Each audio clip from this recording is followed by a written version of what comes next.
This week, you probably saw a headline that made you exhale. Inflation fell by the most in a single month since the pandemic.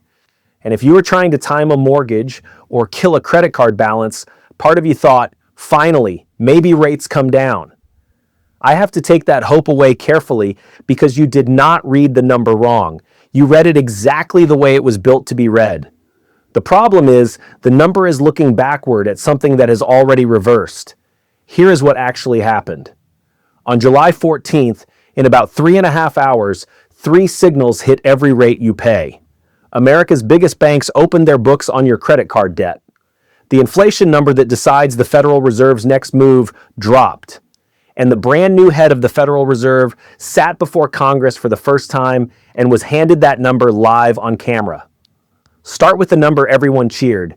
Consumer prices fell 0.4% in June, the biggest one-month drop since the start of the pandemic. But dig 1 inch down, and almost all of that softness is one thing: gasoline, which fell about 10% during the short calm after the June ceasefire. That is not inflation being defeated. That is one wildly volatile ingredient having one good month. And a number that only looks good because gas got cheap is worthless the moment gas gets expensive again. Gas has already turned. After the United States reinstated its blockade in the Strait of Hormuz, the price of oil jumped back toward the mid-80s a barrel. So the soft June number is a photograph of a discount that no longer exists, and the next report inherits the spike. Now the man in the hearing room, the new chairman, Kevin Warsh, who has more sway over your mortgage rate than anyone in the country, was handed that soft number and did not blink. Some, he said, will look at this and say, mission accomplished, everything is swell. That is not my view. No hint of a cut. And here is what flips the whole story you have been told. This is not a country waiting for a rate cut. It is bracing for a hike. About half of the officials who set rates penciled in higher rates by year end.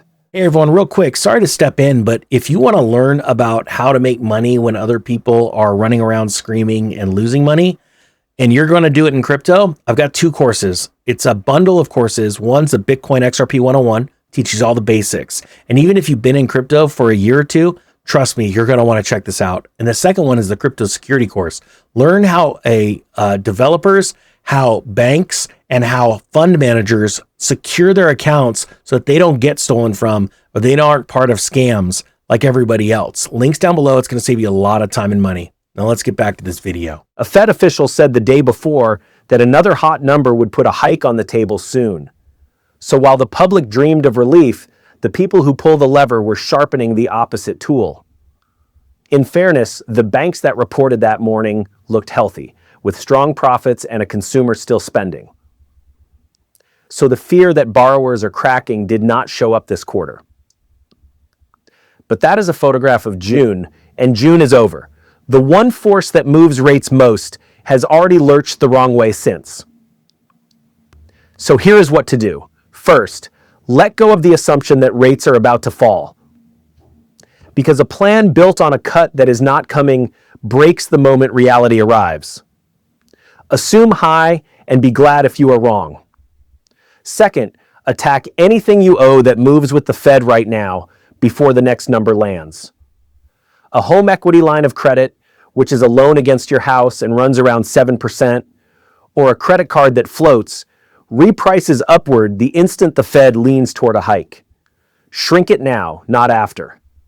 Third, put one date on your calendar, the next inflation report at the end of this month. It lands right before the Fed decides it is built to run hot on the energy that just reversed. And it will tell you which way your rate moves before a single official says a word. You saw a green light and eased off the brake. The truth is you eased off at exactly the wrong light. This is Economic Ninja, and I am out.